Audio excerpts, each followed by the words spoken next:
Բարև ձեզ ընկերներ, թող Աստված ձեզ բոլորիդ օրհնի, և թող Սուրբ Հոգին գա և բացի ձեր բոլորի հասկացողությունը, բոլոր նրանց, ովքեր ծարավ են, որպեսզի ճանաչեն Սուրբ Հոգուն, ովքեր ցանկություն ունեն նրան ճանաչելու, ծարավ, որպեսզի հասկանան Աստծո կամքը իրենց կյանքի համար, թող Սուրբ Հոգին կատարի այդ հրաշքը ձեր կյանքում, քանի դեռ դուք կմասնակցեք այս հաղորդմանը, կլսեք այս խոսքը, թող Սուրբ Հոգին կատարի իր աշխատանքը ձեր ներսում, և թող ձեզ հետ կատարվի այդ հրաշքը։ Կարևոր չէ, թե հիմա դուք որտեղ եք գտնվում, հնարավոր է դուք տանն եք, աշխատանքի վայրում, կամ նույնիսկ հիվանդանոցում, հնարավոր է դուք այս խոսքը լսում եք հիվանդանոցից, հնարավոր է դուք հիմա բանտում եք գտնվում, կամ դրսում, դուք ովքեր լսում եք այս խոսքը, և ձեր կյանքը շատ վատն է, դուք շատ քիչ և սահմանափակ հնարավորություններ ունեք, նույնիսկ բոլորը լքել են ձեզ, մարդիկ չեն ընդունում,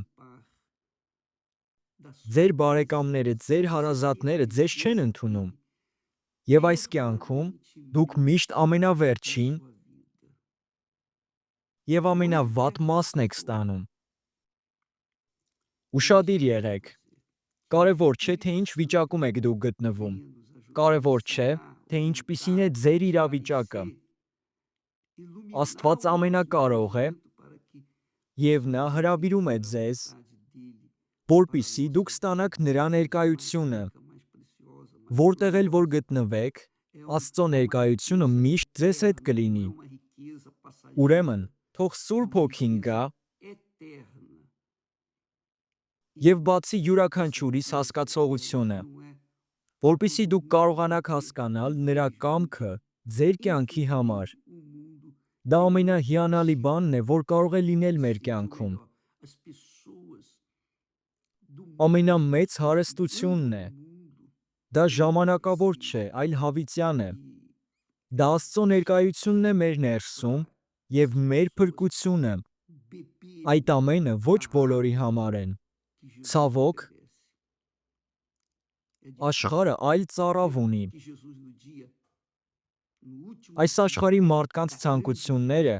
շատ տարբերվում են։ Այն մարդիկ, ովքեր սիրում են այս աշխարհը, նրանք այլ ծարավ ունեն, նրանք տարբեր ցանկություններ ունեն,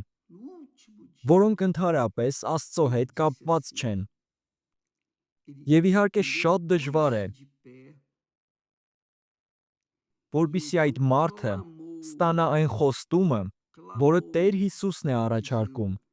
Հիշում եք այն պատմությունը, երբ Հիսուսը տոնի ամենավերջին օրը կանգնեց և հրավիրեց մարդկանց։ Հրեաները ամեն տարի տոնում են այդ տոնը, և գրված է, որ ամենավերջին օրը այդ տոնի Հիսուսը վեր կացավ և բարձր ձայնով ասաց. «Ով ծարավ է, արի ինձ մոտ և խմիր»։ Եվ շատ մարդիկ հարցնում են. «Եպիսկոպոս, ինչ կարող եմ անել, որպեսզի ծարավ ունենամ»։ Ինչ է նշանակում ծարավ լինել։ Դա նույնն է, որ մարդը հարցնի. «Ինչպե՞ս կարող եմ սովածանալ»։ Այդ ամենը մեր մարմնի սովորական զգացողություններն են։ Բոլորս էլ որոշ ժամանակ հետո ցանկանում ենք ջուր խմել, ցանկանում ենք հաց ուտել։ Ես հիմա շատ պարզ կերպով կբացատրեմ ձեզ։ Երբ մարդը ցանկանում է ջուր խմել, նա շատ ծարավ է։ Ամեն դեպքում նա կգնա և կգտնի այդ ջուրը։ Այդ նույն կերպով էլ, երբ մարդը ծարավ է, որպեսզի Աստծուն իմանա, որպեսզի ճանաչի և ստանա Աստծո ներկայությունը, երբ մարդն ունի այդ ծարավը, նա իրապես կճանաչի Աստծուն։ Եվ այդ ծարավը Աստծո հանդեպ մարդու ներսում ավելի թանկարժեք է, ավելի ուժեղ է, քան այն ամենն, ինչ որ այս աշխարհն է առաջարկում։ Եվ ինչու համար է կարևոր ճանաչել Աստծուն, ստանալ Սուրբ Հոգու մկրտությունը, ստանալ նրա ներկայությունը ձեր ներսում։ Շատ պարզ օրինակ կա։ Ինչ իմաստ ունի հավատալ ինչ-որ մեկին, եթե դուք նրան դեռ չեք ճանաչում։ Այո թե ոչ։ Ինչպես կարող եք հավատալ մարդուն, եթե նրան չեք ճանաչում։ Միայն եթե դուք նրան դիպչեք կամ տեսնեք։ Իսկ Աստծուն դուք ոչ կարող եք դիպչել, ոչ էլ տեսնել։ Եվ ինչ է անում կրոնը։ Կրոնն օգտագործում է տարբեր մարդկանց պատկերներ։ Օգտագործում է կրոնական անձանց պատկերներ, որի միջոցով փոխարինվում է Աստծո պատկերը, որպեսզի մարդիկ տեսնեն, որպեսզի դիպչեն այդ պատկերին, որպեսզի նրանք միշտ վստահ լինեն, որ Աստված լսում է նրանց։ Եվ կրոնը օգտագործում է մարդկանց զգացմունքները, որպեսզի այդ զգացմունքների միջոցով նրանք հավատան Աստծուն։ Բայց կրոնը չի կարող մարդուն այդ ծարավը տալ, այն ծարավը, որը մարդու ներսում է արթնանում, երբ մարդը ցանկանում է Աստծուն ճանաչել։ Որովհետև շատ մարդկանց մոտ այսպես է. մարդիկ կարդում են Աստվածաշունչը, բայց ոչինչ չեն հասկանում։ Ուրեմն հարկավոր է աղոթել Աստծուն, մինչև Աստվածաշունչ կարդալը հարկավոր է աղոթել։ Որովհետև եթե Աստված չբացի այդ խոսքը, չբացի ձեր հասկացողությունը, եթե չսովորեցնի ձեզ, ինչպես ճիշտ կարդալ Աստվածաշունչ և Աստծուց ուղղորդություն ստանալ, դուք չեք կարող հասկանալ նրա կամքը։ Նույնիսկ եթե դուք կարդաք ամեն օր, մինչև որ Աստված չբացի, դուք չեք կարող հասկանալ։ Եվ երբ մարդիկ ունեն այդ հետաքրքրությունը, ցանկանում են հասկանալ և ճանաչել Աստծուն, ցանկանում են իմանալ, թե որն է Աստծո կամքը նրանց կյանքի համար, այդպիսի մարդիկ ծարավ ունեն, և նրանք կճանաչեն Աստծուն, նրանք կստանան Աստծուց ուղղորդություն։ Աշխարհում շատ մարդիկ կան, ովքեր նմանատիպ ծարավ ունեն։ Մարդիկ ցանկանում են ընտանիք ստեղծել, ցանկանում են լավ աշխատանք գտնել, հարստանալ։ Շատերը նույնիսկ ցանկանում են, որպեսզի առողջություն ունենան։ Ուրեմն, ծարավի տարբեր տեսակներ կան։ Բայց Հիսուսը չի խոսում այդ ծարավի մասին։ Այստեղ հարցը ֆիզիկական ծարավի մասին չէ, այլ Աստծուն ճանաչելու ծարավի մասին։ Ուշադիր եղեք և մի բան իմացեք. եթե դուք դեռ չեք ճանաչում Աստծուն և չեք էլ ցանկանում ճանաչել Նրան, ձեր հավատը շատ թույլ է լինելու։ Երբ որ կգան փորձության պահեր, կգան շատ տարբեր ծանր իրավիճակներ, ինչպես կարող եք դիմանալ այդ ամենին։ Որովհետև երբ մենք տեսնում ենք, որ մարդիկ անցնում են տարբեր դժվարությունների միջով, անցնում են փորձությունների միջով, հասկանում ենք, որ նրանցից շատերը չեն ճանաչում Հիսուսին, բայց նրանք, ովքեր ճանաչում են Հիսուսին, նրանք կարող են անցնել նեղության միջով, կարող են անցնել դժվարությունների միջով, կարող են անցնել հալածանքի և ատելության միջով, ատելություն, որն այս աշխարհից է, և նրանք, ովքեր արդեն ճանաչում են Աստծուն, նրանք, ովքեր այլևս ծարավ չեն, նրանք հագեցրել են իրենց ծարավը, նրանք արդեն ստացել են Աստծո ներկայությունը։ Այդպիսի մարդիկ կարող են անցնել ամեն ինչի միջով, և նրանք կանգուն կմնան։ Այդպիսի մարդիկ, երբ նրանք ստացել են այդ կենդանի ջուրն իրենց ներսում, նրանք ցանկանում են աղբյուր դառնալ։ Ինչ է դա նշանակում։ Նրանք չեն ցանկանում միայն ստանալ, չեն ցանկանում, որպեսզի մյուսներն իրենց համար ինչ-որ բան անեն, այլ հակառակը, այդպիսի մարդիկ ցանկանում են ծառայել, ցանկանում են մյուսներին օգնել։ Այդ ամենը կատարվել է ինձ հետ։ Դա այն պատճառով չէ, որ ես ինչ-որ մեկից լավն եմ կամ ունակ եմ։ Նույնիսկ չգիտեմ, թե ինչու է Աստված հենց ինձ ընտրել, բայց նա ընտրել է։ Եվ նույնպես ձեզ է ընտրել, դուք ովքեր լսում եք այս հաղորդումը, եւ դուք ունեք հետաքրքրություն, ծառավ Աստծուն ճանաչելու։ Օրինակ հիմա ինձ մոտ Բրազիլիայում գիշերվա ժամը 3-ն է։ Այլ երկրներում տարբեր ժամ է։ Ցանկանում էի ձեզ ասել, որ այստեղ Բրազիլիայում շատ մարդիկ կան, ովքեր ցանկանում են մասնակցել այս հաղորդմանը, եւ որպեսզի նրանք մասնակցեն, նրանք չեն քնում մինչև գիշերվա 3-ը, մարդիկ սպասում են հաղորդումը։ Նույնիսկ այդ ամենադժվար պահին նրանք սպասում են, որովհետև ծարավ ունեն, որպեսզի ճանաչեն Աստծուն։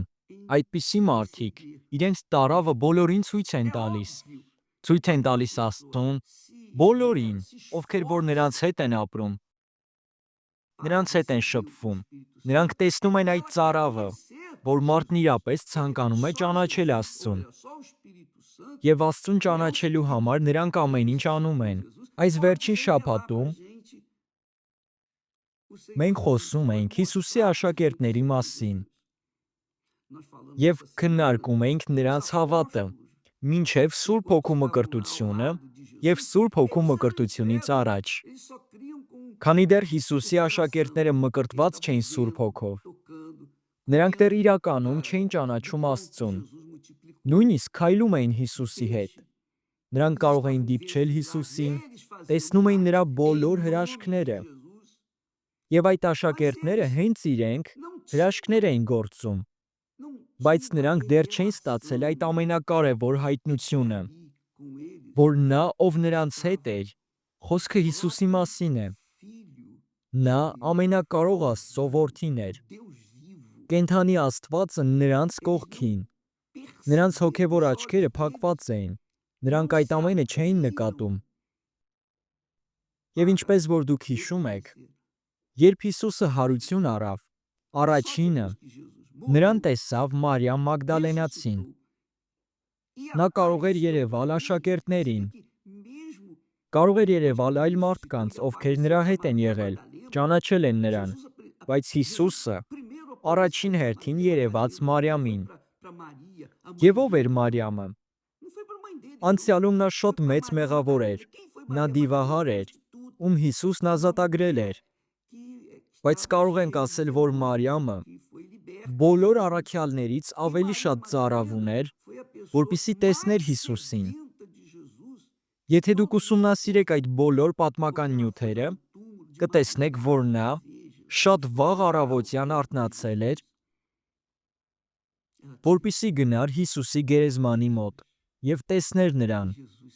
Մարիամն այդ ծարավն ուներ, որպեսզի տեսներ Հիսուսին։ Եվ այդ ծարավը մեզ Սուրբ Հոգին է տալիս։ Այդ աշխատանքը, որը կատարվել էր Մարիամի հետ, հենց Սուրբ Հոգին է կատարում մեզ հետ։ Բայց այն մարդիկ, ովքեր ծարավ չունեն Աստծո հանդեպ, նրանք ունեն ծարավ այս աշխարհի հանդեպ։ Եվ Սատանան նրանց լրիվ այլ ծարավ է տալիս։ Ծարավ մեղքի հանդեպ, ծարավ այս աշխարհի բոլոր գայթակղությունների հանդեպ։ Մարդը ցանկանում է ստանալ այն, ինչ որ աշխարհում է։ Եվ այս աշխարհի ոգին ցույց է տալիս այդ ծարավի լրիվ հակառակ կողմը։ Հիսուսն այսպես է ասել. «Ով որ ծարավ է, արի ինձ մոտ և խմիր»։ Կարևոր է հասկանալ, Հիսուսն արդեն վճարել է մեզ համար։ Նա կրել է իր վրա բոլոր մարդկության մեղքը, ովքեր որ եղել են, կան և լինելու են։ Ամբողջ մարդկության մեղքը Հիսուսը կրել է իր վրա։ Դրա համար միայն նա ունի այդ հնարավորությունը և իշխանությունը, որպեսզի հագեցնի մարդկանց ծարավը։ Ուրեմն հենց Սուրբ Հոգին է այդ ծարավը տալիս, որպեսզի մարդը ճանաչի Աստծուն, որպեսզի փնտրի նրան։ Իհարկե մենք ասում ենք, որ Աստված է այդ ցանկությունը մարդու ներսում դնում, բայց դա բոլորի համար չէ։ Նա դնում է այդ ցանկությունը միայն նրանց ներսում, ովքեր իրապես անկեղծ են, ովքեր ցանկանում են ճշմարտությունը ճանաչել։ Հնարավոր է դուք այն մարդն եք, ով արդեն տարբեր եկեղեցիներում է եղել։ Հնարավոր է դուք տարբեր քարոզներ եք լսում ամեն օր։ Նույնիսկ Աստվածաշնչյան դպրոց եք այցելել։ Բայց դուք մինչև այսօր ասում եք. ես դեռ չեմ հասկանում, թե խոսքը ինչի մասին է։ Ինձ մոտ ամեն ինչ փակ է։ Եթե դուք ցանկանում եք ճանաչել նրան, դուք կշարունակեք կարդալ Աստվածաշունչը, նույնիսկ եթե դեռ հիմա չեք հասկանում, որովհետև դուք ունեք այդ ծառավը Աստծուն ճանաչելու։ Դուք կփնտրեք նրան և կգա Սուրբ Հոգին և ցույց կտա ձեզ Հիսուսին։ Դրա համար էլ Տերն ասել է. ով որ ծառավ ունի, արի ինձ մոտ և խմիր։ Ուշադիր եղեք, Աստված ցանկանում է փրկել բոլորին։ Նա ցանկանում է փրկել յուրաքանչյուր մարդու, բայց նա չի կարող դա անել, քանի դեռ մարդը չի ասում. Տեր, ողորմիր ինձ, փրկիր ինձ։ Եթե այդ խոսքերն անկեղծ լինեն, եթե մարդն իրապես հասկանա, թե ինչ իրավիճակում է գտնվում, և այդպիսի աղոթք անի, Աստված կբացվի նրան։ Շատ լավ իմ ընկերներ, մենք կշարունակենք մյուս հաղորդմանը։ Կցանկանայի հրավիրել ձեզ, որպեսզի մասնակցեիք կիրակնօրյա զատկական ծառայությանը։ Առավոտյան ժամը 10-ին Աստծո Թագավորություն եկեղեցում տեղի կունենա զատկական հատուկ ծառայություն։ Դուք հնարավորություն կունենաք ձեռք բերելու Երուսաղեմից բերված օրհնված յուղ։ Թող Աստված ձեզ բոլորիդ օրհնի, իմ ընկերներ, և բացի ձեր բոլորի հասկացողությունը, որպեսզի դուք հասկանաք Աստծո կամքը ձեր կյանքի համար, և որպեսզի իրականում երջանիկ լինեք։ Մինչ մյուս հաղորդում։ Ամեն։